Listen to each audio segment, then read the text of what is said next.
Welcome to the webinar, Phosphates in Our World, Food and Non-Food Uses of Phosphates, hosted by the Phosphate Forum of the Americas and the International Food Additives Council. Thank you for attending.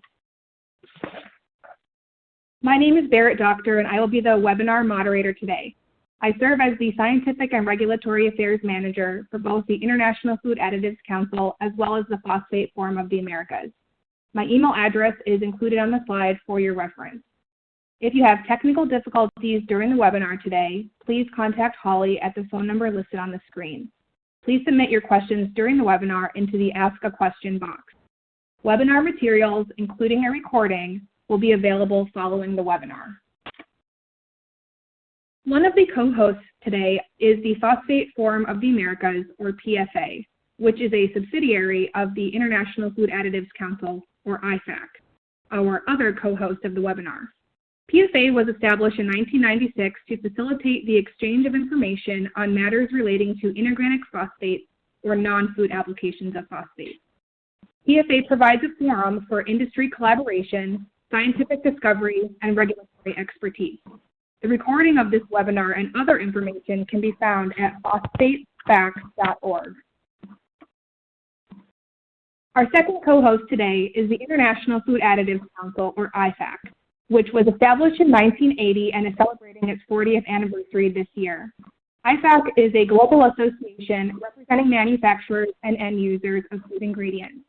IFAC's mission is the recognized global leader for food ingredient information, education, and science, advocating for sound food ingredient policies. The recording of this webinar will also be posted to IFAC's website at foodingredientfacts.org. We have a wide-ranging audience today, so look forward to offering a broad range of information on both food and non-food applications of phosphates. Today's webinar objectives include be able to identify at least one indication for the use of phosphates in food and the use in non-food products. Be able to identify at least one innovative use of phosphates used to substitute other components or ingredients in food and non-food products. Be able to identify the different regulations between food and non-food uses of phosphates, and be able to identify myths associated with phosphates. Please join me in welcoming our speakers for the webinar today. First is Dr. Tony Gashui. Dr. Gashui is the Global R&D Director for the ICL Phosphate Specialty Division. Dr. Gashui's background includes a PhD in chemistry from Auburn University. His experience in the phosphates industry spans over 20 years. The Phosphate Specialty is a business unit within the ICL group where he manages all aspects of technology in numerous downstream applications of industrial phosphates with a strong emphasis on research, development, and innovation of new products and applications. His multiple publications include technical papers in coatings journals, patents in the paint and coatings field, and the development of additives for anti-corrosion, oral care, asphalt, gypsum, cement, and flame retardants. Our second speaker is Paula Campbell, who has a master's in food science and human nutrition from the University of Illinois, Urbana-Champaign. She has worked in the food industry for 11 years. She started her career at General Mills as a research and development scientist, mainly working on meat and baking products. In her current role at Prayon, Ms. Campbell provides technical support to customers on the use of phosphates in food and technical applications for the U.S. and Latin America. Our third speaker is Dr. Taylor Wallace, who is Principal and CEO at the Think Healthy Group and an adjunct professor in the Department of Nutrition and Food Studies at George Mason University. Dr. Wallace's background includes a PhD in food science and nutrition from The Ohio State University. In his free time, Dr. Wallace manages and operates a large food and nutrition blog, www.drtaylorwallace.com, is co-host of the mainstream weekly radio show, Risky Behavior, and is a regular guest on NBC and the Dr. Oz Show.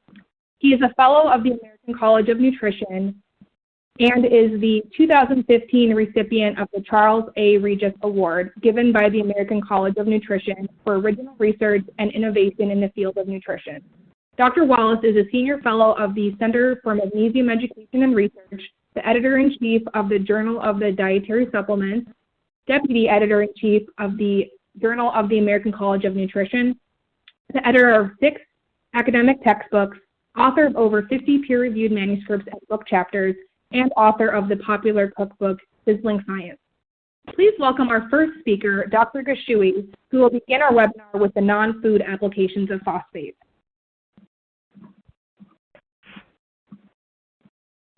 Thank you for that kind introduction, Barrett. Over the next 8 slides, I will try to give an overview of the non-food phosphates. And before I begin, I think it's important to understand where phosphates actually come from. So phosphates come from phosphoric acid, which is also known as orthophosphoric acid. This is the largest produced and consumed inorganic acid in terms of value, and second largest in terms of volume after sulfuric acid. So as you can see from this illustration, there's 2 processes that are currently used to produce phosphoric acid. There's what we call the thermal process, also called the electric furnace process, and the wet process. The wet process is by far the most widely used.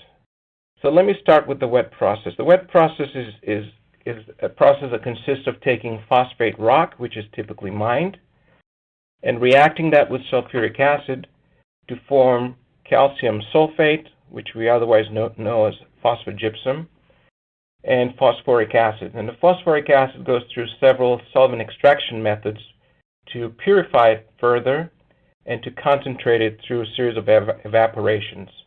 So what you end up with is what we call green acid or merchant grade acid, which is not as pure, and that can be used in applications like fertilizer or the production of animal feed. This material, which we call green acid, can be further purified to get to what we refer to as technical grade or food grade acid, and that's the process by which we remove heavy metals or contaminants that are typically found in the rock that can contaminate end product applications. So the wet process leads to what we call purified phosphoric acid, otherwise known as white phosphoric acid. This process is by far the most common and is widely used to produce fertilizer-grade phosphates.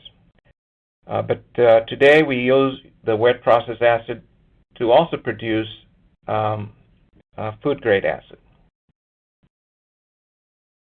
Now, the thermal or the electric furnace process produces a much more pure version of purified phosphoric acid. And why is that? This process takes into account the fact that you react phosphate rock with carbon, silica, and a high amount of energy, and the temperatures at which you operate this reaction allow you to remove as much of the contamination as possible. And what you end up with is elemental phosphorus. Elemental phosphorus, which we call P4, is further reacted with water to form what we call phosphorus pentoxide. And phosphorus pentoxide is what we then use to make phosphoric acid after a reaction with water. So the thermal process is well understood and well practiced in terms of producing very high quality grade phosphoric acid. So as we move on to the next slide, there are several applications where phosphates are used.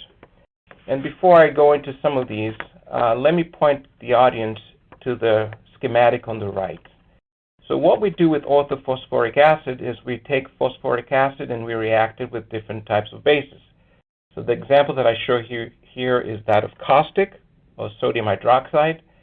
And by neutralizing the acid, we form different salts, and these are what we refer to as phosphate salts. So MSP would be monosodium phosphate, disodium phosphate, trisodium phosphate, etc. If we go to even higher processing temperatures, we form a diphosphate, where the 2 phosphate molecules come together, and we also refer to that as pyrophosphate. And we go to even higher temperatures, which are calcining temperatures, we form what we call the tripolyphosphate family. So sodium tripolyphosphate, which we refer to as STPP, is an inorganic phosphorus polymer. If you go to even higher temperatures, you go into what we call the glassy phosphates. And they're referred to as glassy phosphates because they actually look like flakes of glass at the temperatures at which we process them. So as we think about phosphates today, there's several rules of thumb to keep in mind. One is the orthophosphates are typically going to be used for buffering. The pyrophosphates or diphosphates will typically be used for chelation. And as you get higher in the molecular weight, the tripoly family, those are typically going to be used for dispersing, so dispersing of pigments or other materials. So the non-food applications that I will cover in my presentation include things like tartar control in oral care products, where phosphates are used to, say, help with prevention of plaque buildup or hardening. And here you'll find products like tetrapotassium pyrophosphate, which in combination with things like fluoride will help to strengthen the tooth enamel. Phosphates are also used in forest fires, and we'll have some examples later on. We can also make very high purified phosphoric acid, which we use in semiconducting etching or cleaning applications. And those are going to be of extreme purities in the parts per billion level. And phosphate salts can also be used in areas like construction. So polyphosphoric acids or tetrapotassium pyrophosphate will be found in construction for modifying asphalt or for retarding cement. We'll also talk about non-food applications, which Paola will cover in her slides. So the first example that I wanted to share with you is that of water treatment. This is probably the largest known application for phosphates. And as you'll see in my next slide, phosphates are very important in terms of protecting our water infrastructure.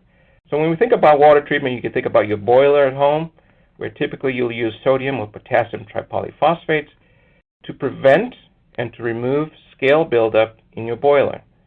But you also need phosphates to react with things like calcium and magnesium, which cause your water to be hard.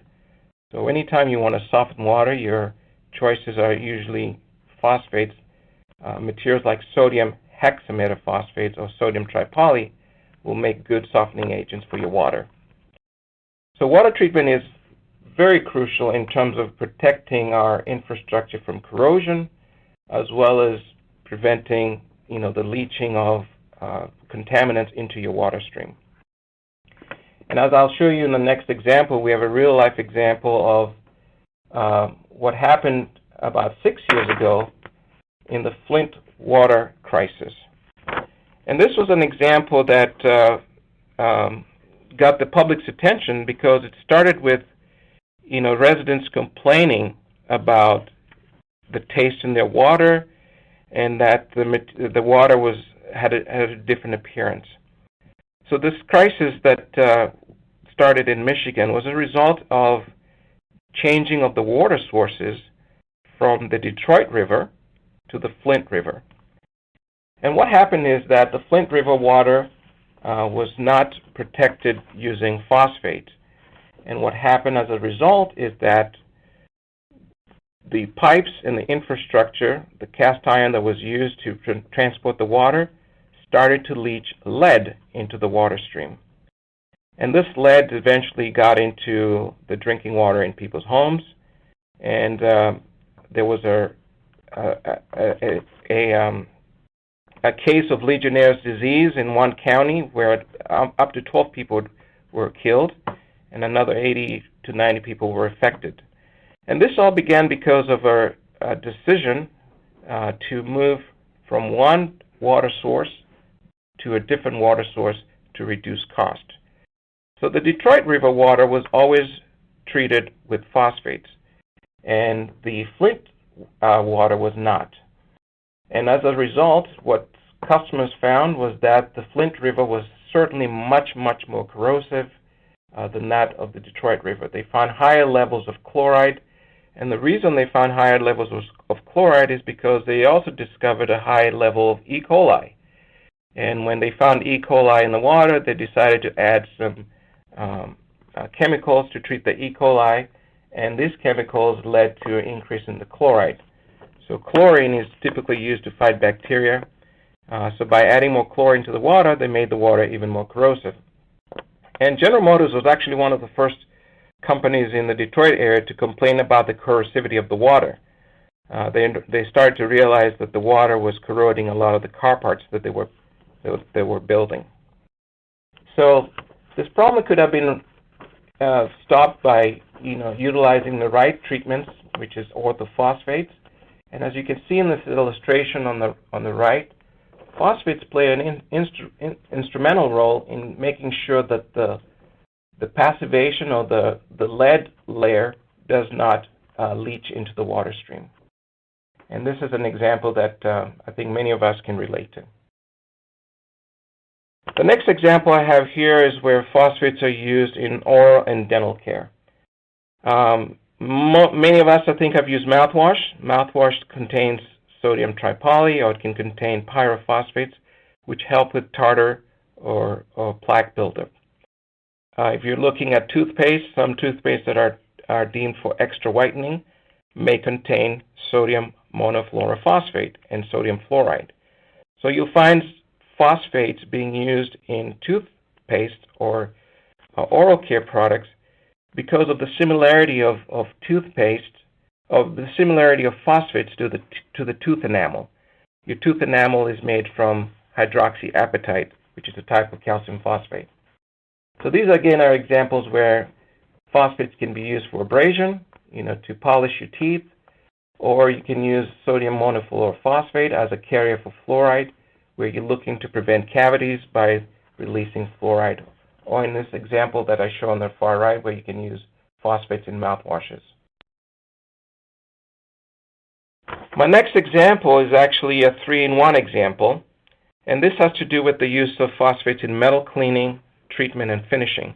So when you think about industrial metal cleaning, phosphoric acid or monosodium phosphates are used to chemically clean and remove scale or rust. And this is a process by which you often need to do this before that acid or that piece of metal can be used.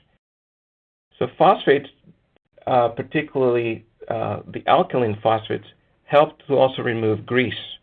So grease removal is a necessary process where you're looking to clean the metal before you can either apply a coating to it. And one example that I want to illustrate here on the far right of the screen is that of passivation. So passivating is a chemical treatment whereby you're applying a coating to reduce the reactivity of that metal surface. So you want to make the surface of the metal more corrosion resistant. And in this case, you'll use things like iron phosphate or zinc phosphate or manganese phosphate. And this forms a tenacious layer that allows for better adhesion as well of the coating that will be applied to the substrate. So that's passivation.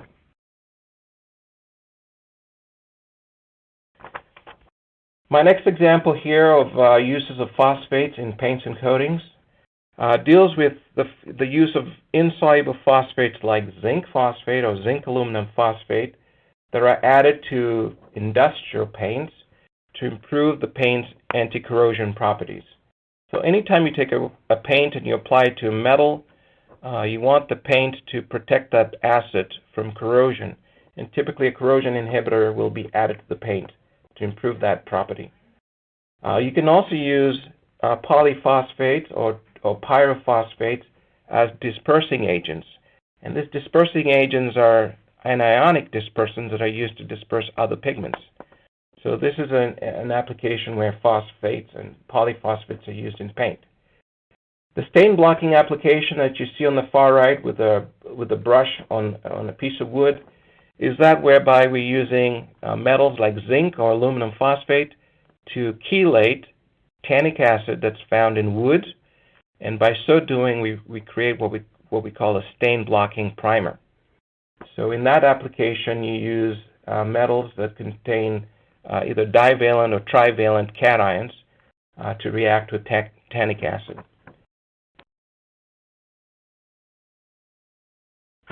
My last example this morning is that of use of phosphates in fighting fires. And these could be brush fires, wildland firefighting, or it could be fighting in terms of construction, where you're talking about a building.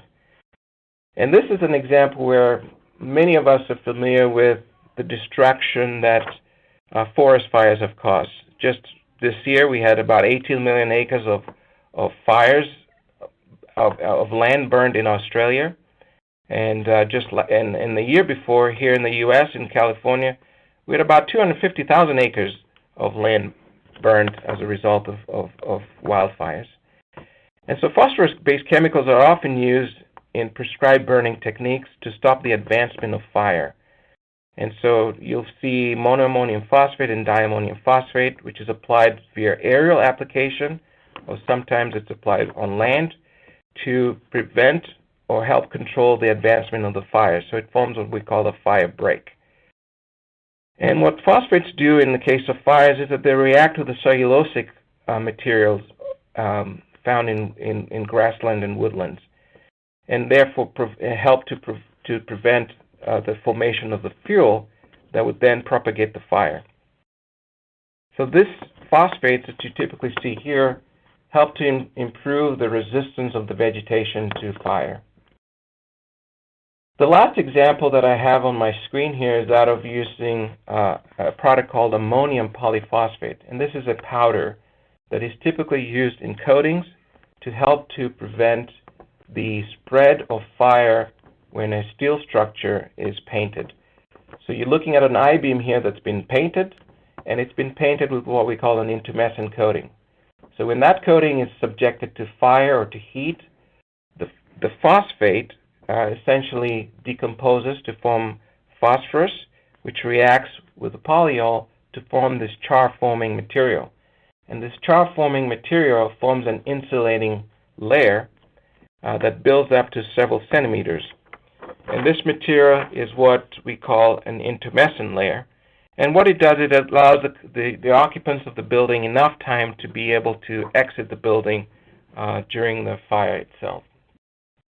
So hopefully this gives you an idea of some of the applications of phosphates in non-food applications.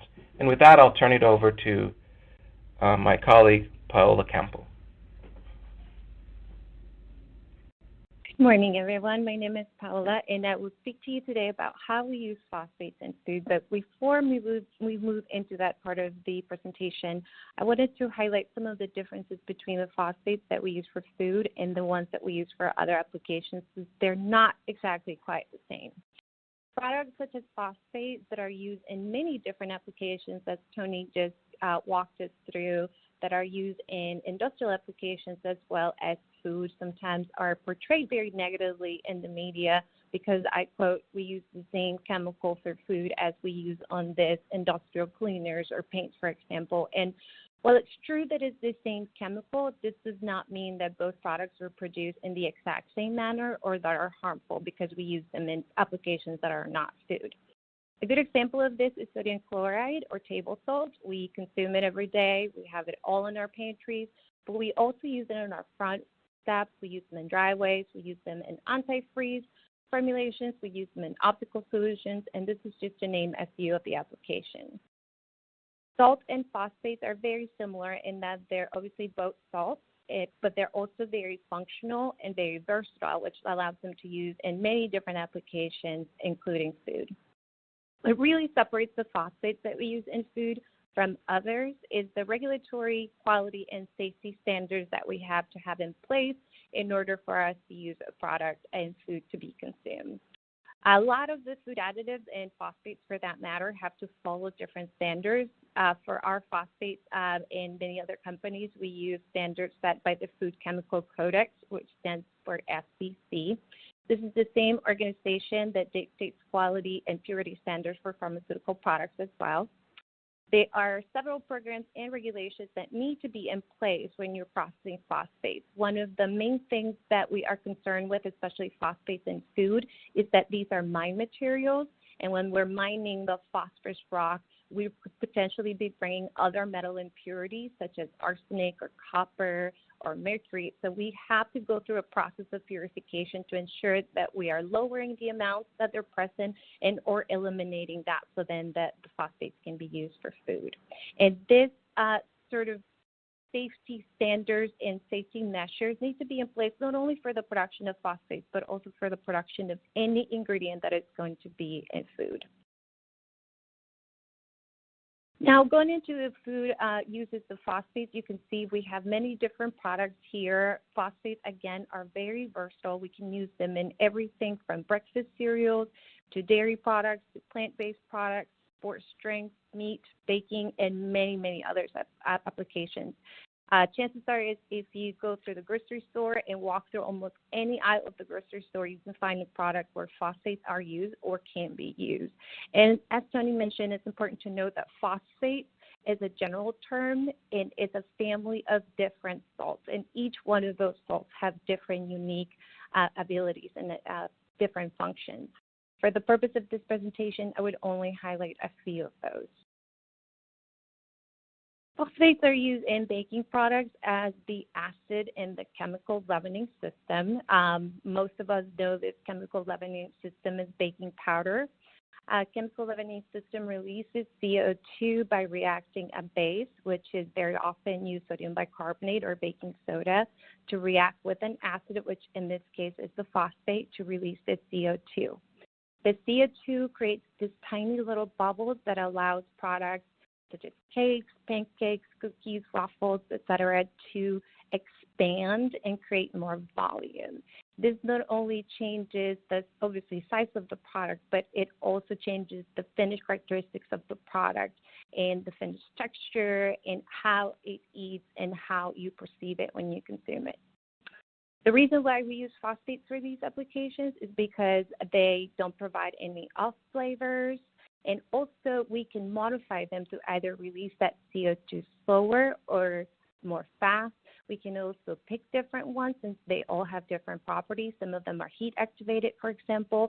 Some of them are very delayed. So we can really choose and or change them according to what kind of texture we want to achieve in the finished product.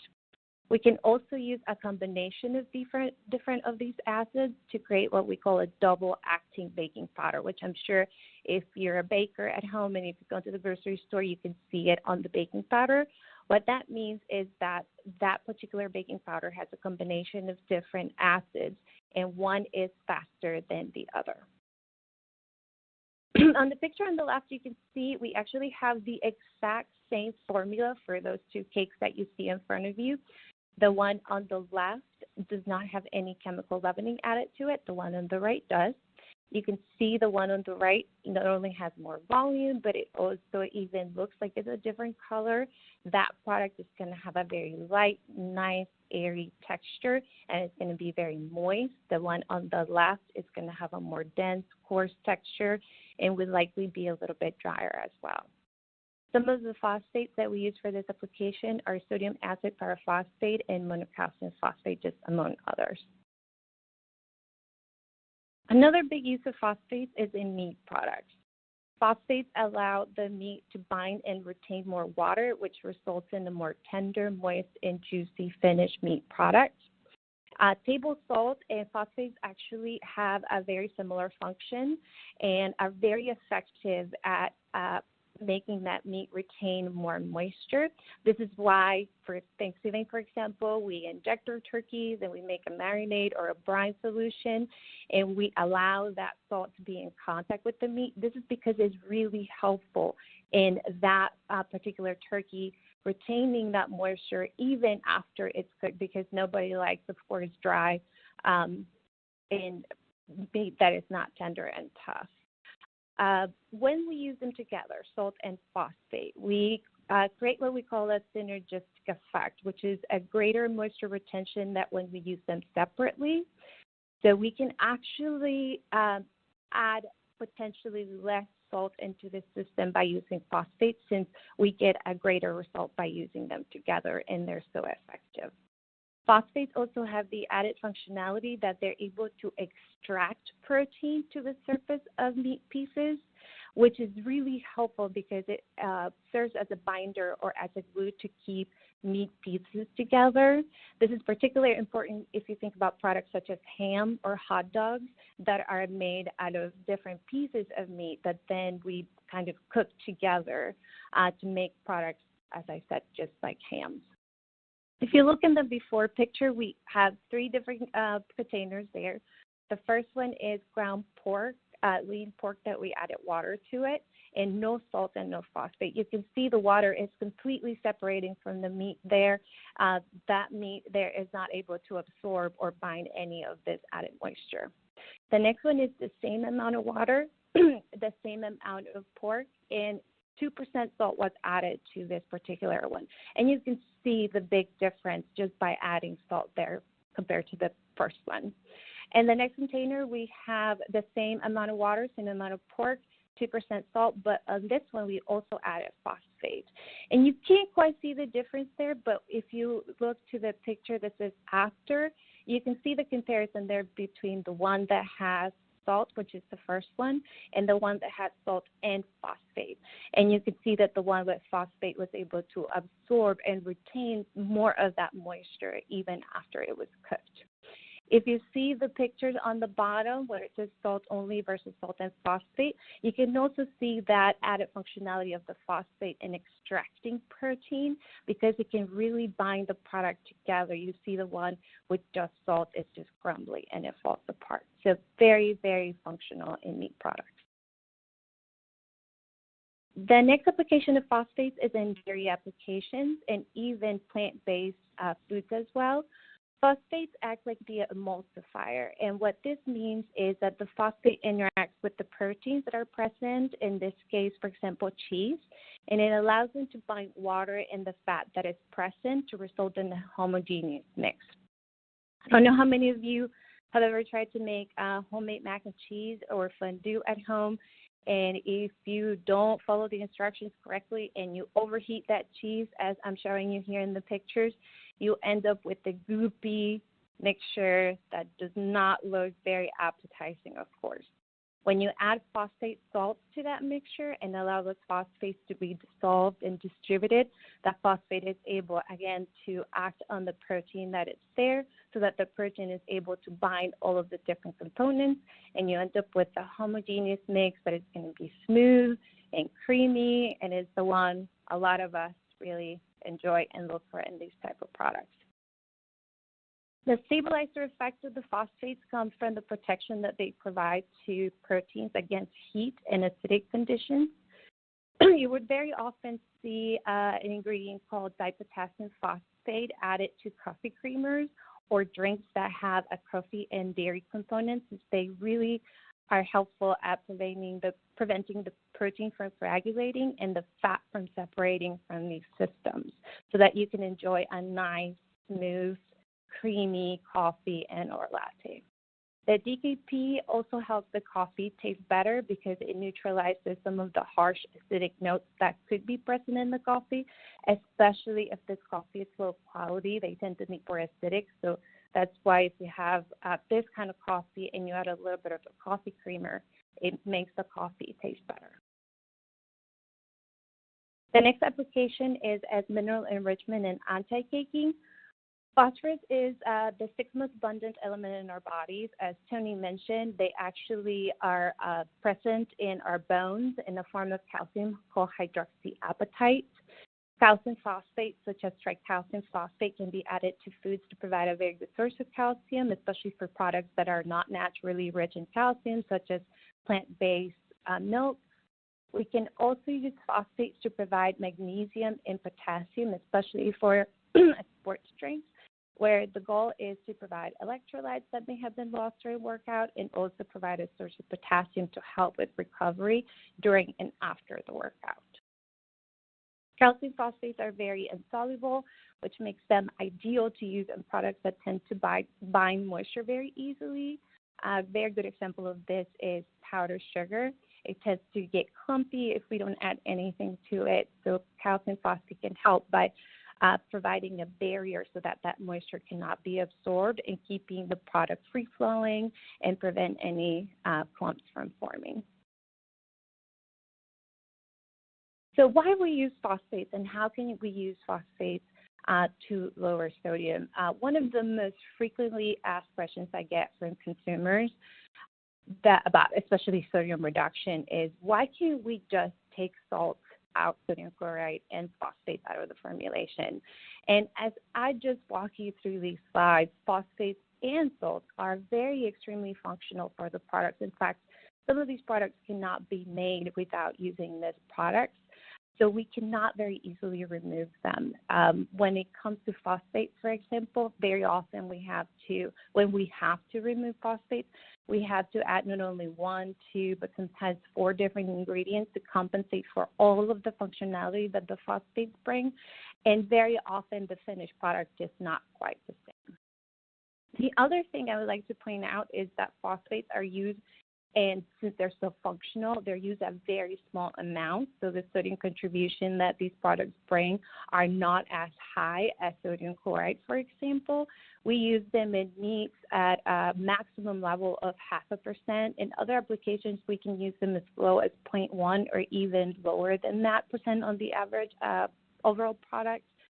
So they don't provide a lot of sodium. However, as I said, they're very functional, so we cannot very easily remove them. To reduce sodium, we can either take advantage, as I was explaining earlier, of that synergistic effect that they have in meat and reduce the sodium chloride amount that we use overall, or we can use different forms of that same phosphate. Instead of using sodium, we can use potassium phosphates, for example, which help us not introduce any more sodium, but also offering the same functionality that the sodium phosphates have. We can also use calcium phosphates for baking. There are some things to watch out when it comes to this, especially because some regulations sometimes do not allow the use of other forms of that phosphate and only the sodium one. Dipotassium phosphate and Health Canada is a very good example of that. IFAC and IFAC members actually help getting approval for this product, dipotassium phosphate, to be used to replace disodium phosphate. So overall, again, phosphates are very functional and very important in the foods that we use them in to obtain all of the finished product characteristics that we're looking for in terms of texture, juiciness, tenderness, smoothness, creaminess, and that's why we use them in foods. With this, I will turn it over to Dr. Wallace to continue the presentation.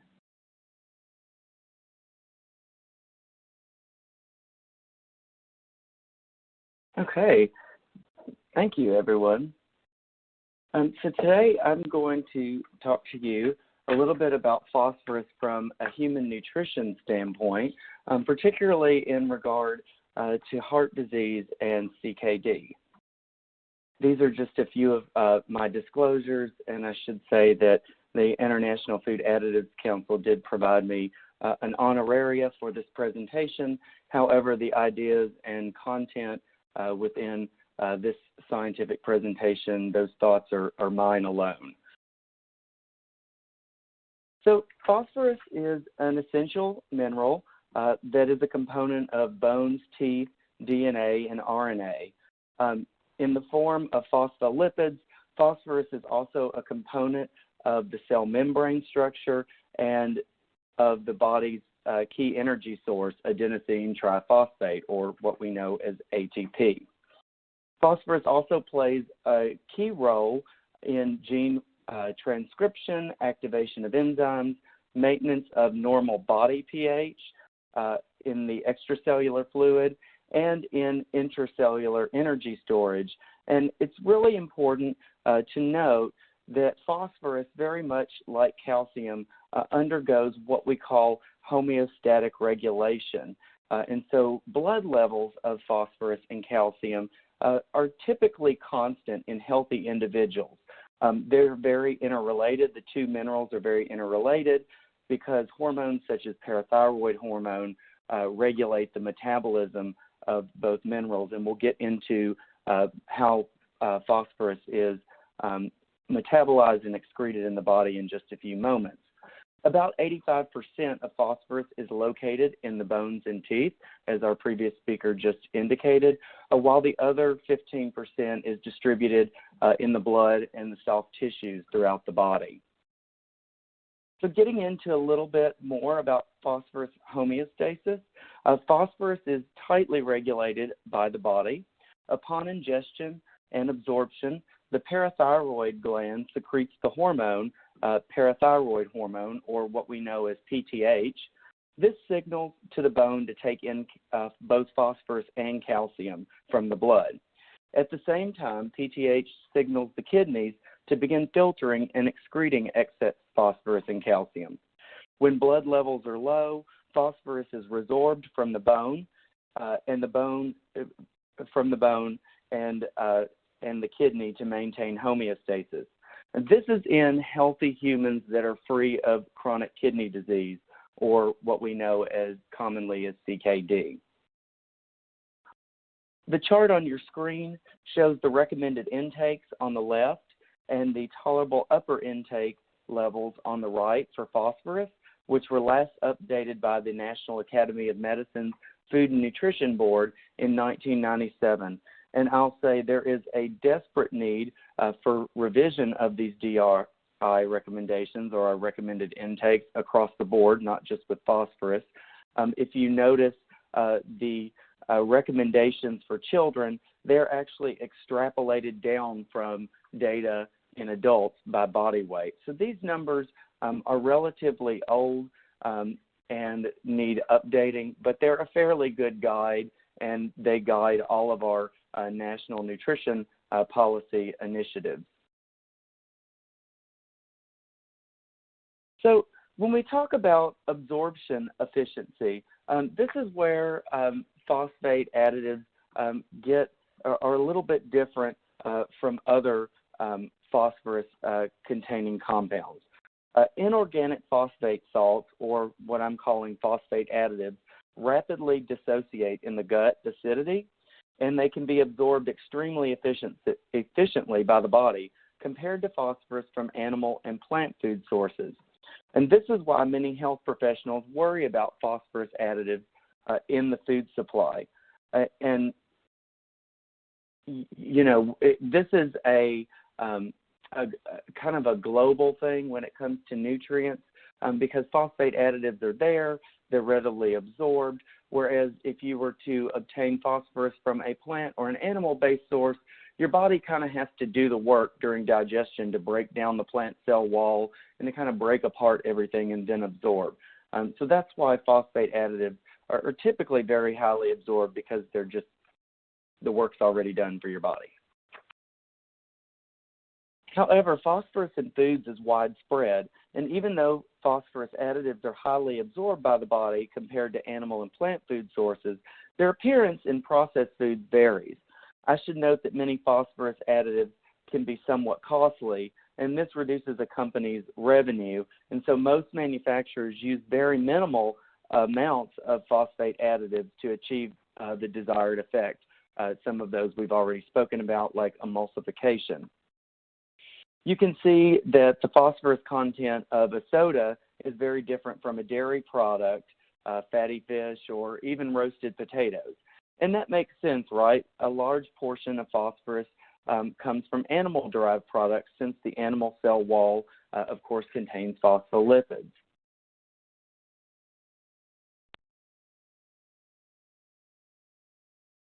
We know that about 5 to 6% of Americans consume below the estimated average requirement of phosphorus. It's fairly uncommon or very uncommon to have a deficiency in phosphorus, at least in the developed world, in the United States and Canada.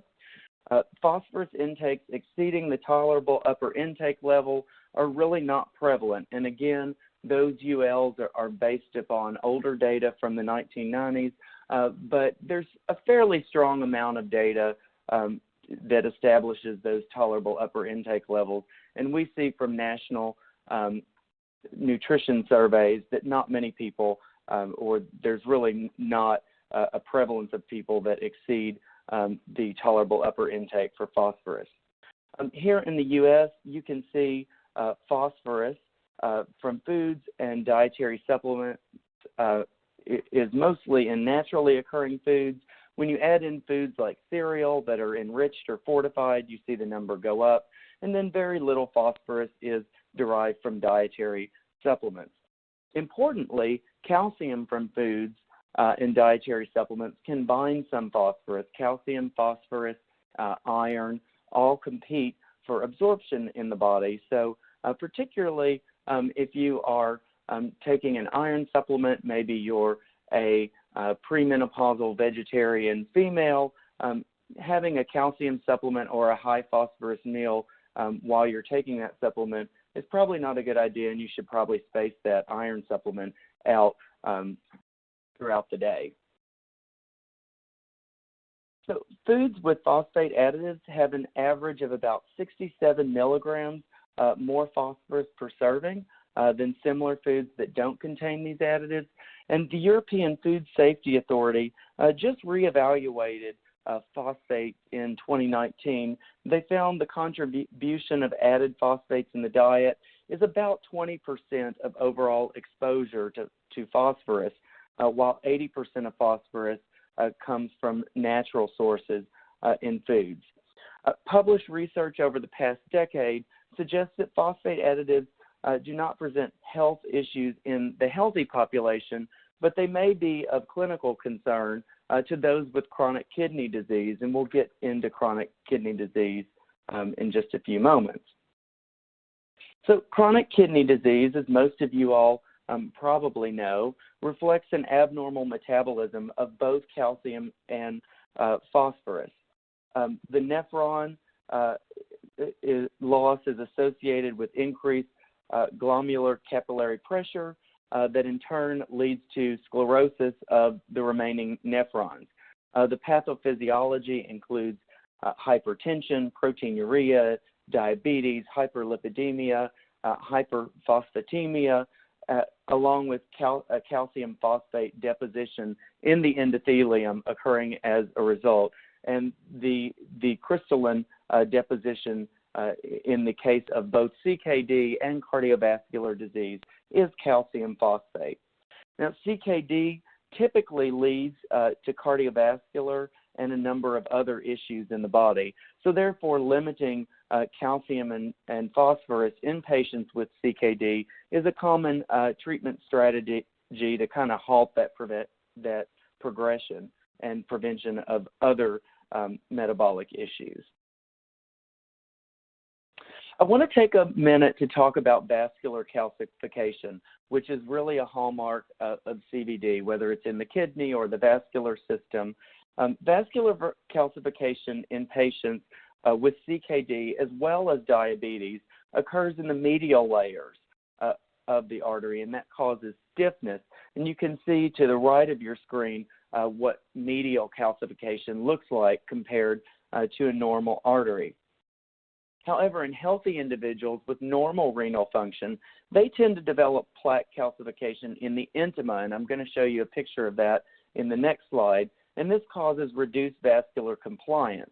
In healthy individuals, calcification results because of localized tissue factors and not circulating calcium or phosphorus concentrations, again because they're under tight homeostatic control. Plaque calcification in the intima is predominantly caused by poor diet and lifestyle choices, which is probably key to the onset of many of these interrelated chronic diseases to begin with. So among generally healthy adults, deposits in the body occur in areas of previous tissue damage. So you can think about inflammation, a diet that might be high in saturated fat or added sugars. This causes a buildup of calcium phosphate. It causes inflammation at the localized area. You see a lot of white blood cells going straight to that area, and this is what we know as traditional plaque buildup. For calcium phosphate, in that crystalline form, at physiological pH and physiological PCO2, this crystalline form is only half saturated. So in other words, for this salt, there's no solubility issue or physical chemical pressure to form calcific deposits. And if you look to the left of your screen, you'll see what's very common in the U.S., calcification of the intima, which is very obesity and diet driven, versus calcification of the media on the right, again, that's driven mostly by kidney dysfunction and the development of CKD, excuse me. So unhealthy adults or unhealthy kidneys are unable to remove excess phosphorus and calcium from the blood through the urine. high levels of phosphorus and other minerals together can be problematic when you have decreased kidney function. Phosphorus and other minerals should remain lower when you have CKD or impaired kidney function, since the kidneys aren't working as efficiently, and we know that there is some detriment to these minerals building up in the blood. I should note that a recent Cochrane review found low quality evidence to indicate that dietary interventions positively affect CKD. But in regard to CKD, some of the strongest evidence that is showing to be preventative and even has a decent treatment effect on CKD is a diet high in fruits and vegetables. And we know that fruits and vegetables contain potassium, which can buffer the body's more acidic pH. We know the Western diet has a very acidic pH, and fruits and vegetables can counter that due to their potassium levels that can buffer some of that acidity. So if you really want to treat CKD or prevent the onset of chronic kidney disease, consuming 5 a day fruits and vegetables is really the take-home message. I want to talk a little bit about correlation versus causation in nutrition research, because often we see media headlines that phosphorus is going to cause heart attacks or chronic kidney disease. You see the same thing with calcium. And a lot of the research and epidemiology, nutrition epidemiology, I believe is very much needed. Nutrition epidemiology allows us to investigate questions that we normally wouldn't be able to investigate. For instance, nutrition epidemiology allowed us to identify that low intakes of folate and folic acid in pregnant women had a higher risk of neural tube defects or spina bifida in infants. Ethically, we could never run that randomized control trial where we deprive pregnant women of an essential nutrient that we know is critical for the offspring. So epidemiology has its place, but epidemiology is correlative, right? So, you might see that ice cream consumption is due to the sunlight and you're outside, but it's not really due to the sun shining. It's due to maybe the sun made you hot and you got sunburnt and therefore you got an ice cream cone. The same thing happens in the body with different nutrients that interact and different dietary patterns within people.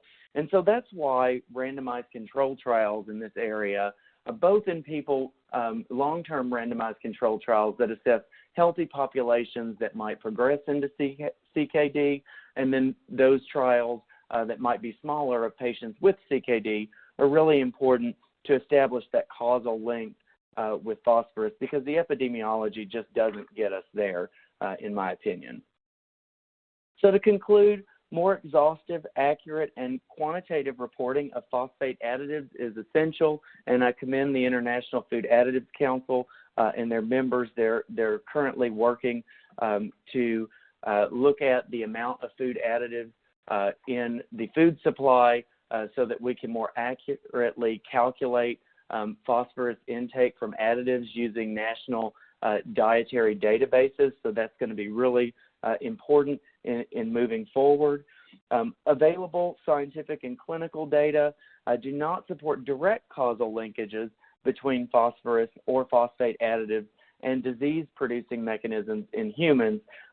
However, additional research is needed to fully elucidate the pathology of CKD and the role of phosphorus.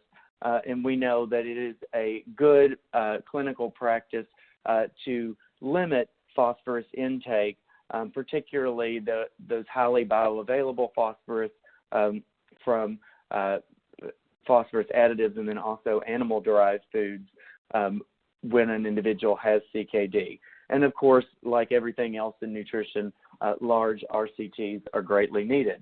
And that is the end of my presentation today.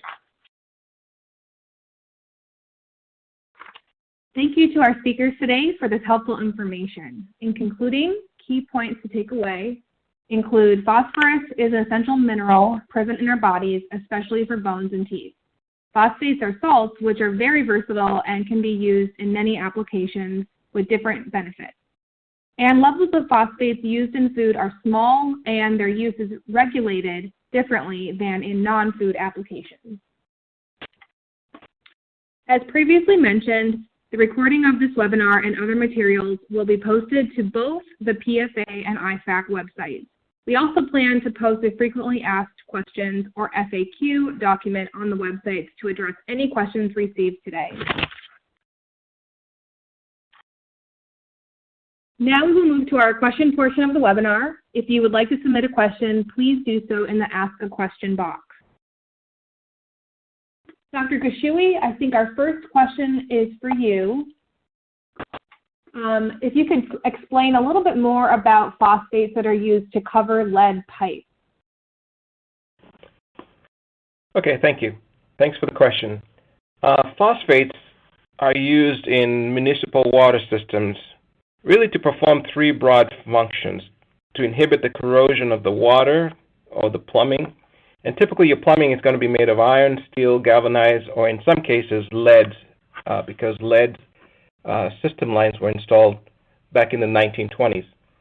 So the use of phosphates there is, in the case of lead, is to prevent the formation of lead ions which would leach into your water stream. So lead reacts with orthophosphates to make an insoluble lead layer, which basically protects the pipe from further corrosion. So that's the use of lead, the use of phosphates in lead pipes. Thank you. Another question I think is also for you, Dr. Gashui. So the question's around the use of phosphates to line plastic bottles, such as soda bottles, and if phosphates are used as a preservative in how they're coating bottles. Can you address that? Actually, I've actually never heard of this. Most plastic bottles are made of different types of polymers. You have things like polyethylene, low density and high density polyethylene, polypropylene, and there's really no use of phosphorus that I'm aware of in the polymerization reaction to make plastic bottles. Thank you. Dr. Wallace, I think our next question is for you. So is the phosphorus RDA based on absorption from food? This is considering intake of free phosphate additives and how they're absorbed versus from food, if that should be a concern. And when it comes to the RDA, should we be absorbing that much or consuming that much? This is also related to the ability to absorb from different sources, as you talked about the different sources of phosphate and the varying degrees of absorption. Right. So typically how the dietary reference intakes are developed, they're based on what we call metabolic balance studies. And many of these studies for our current dietary reference intakes, again, are very old. And so they don't have they don't contain a lot of the novel technologies that we have today. So for instance, for phosphorus, a metabolic balance study, you would feed a person a known amount of phosphorus in the diet, and for a few days you would monitor phosphorus excretion through the feces, through the urine, and even back in the 80s they would scrape people's sweat glands under their armpits, and they would determine the amount of phosphorus that the body is giving off. And so if we know the amount that the body excretes, then we theoretically know how much the body needs to maintain homeostasis. So that's really how the EAR, or the estimated average requirement for phosphorus, is calculated. Now the RDA, or what the recommended intake, that is 2 standard deviations above the EAR, and that is known as a population coverage model. And so if you think about a bell curve from statistics, the EAR kind of represents where any person on that bell curve might land, and the RDA, 2 standard deviations above the EAR, really represents the 97.5 percentile, so it covers most of the population. In regards to the UL, when we look at number of different epidemiological analyses, clinical studies, people who have high intake of phosphorus, and we look at adverse events in those populations. And from that, we determine a UL. Now, for phosphorus and most other minerals currently, we really only have data, like I said, for adults, and the data is extrapolated down by body weight for children. So, for instance, if you go to zinc, you'll see that about 20% of children 4 to 8 years old, and 30% if you include supplements, exceed the UL for zinc. But you don't see signs of zinc toxicity prevalent in the U.S., and that's probably just because kids have a different metabolism, they're growing, and their requirement is probably different from just extrapolation down from an adult. So the dietary reference intakes are a good kind of pulse check for where people should be, but again, they're not extremely accurate or reflective of current science. Thanks, Dr. Wallace. We do have a lot more questions that came in, but as a reminder, we will post a frequently asked questions or FAQ document to address your questions that came in, along with this webinar recording. So any materials we will post to both the IFAC and PSA websites, and you're also welcome to email me with any remaining questions at my email address on the screen, bdoctor@foodingredientfacts.org. Thank you for your time today and participation in the webinar. This concludes the webinar. Have a great day.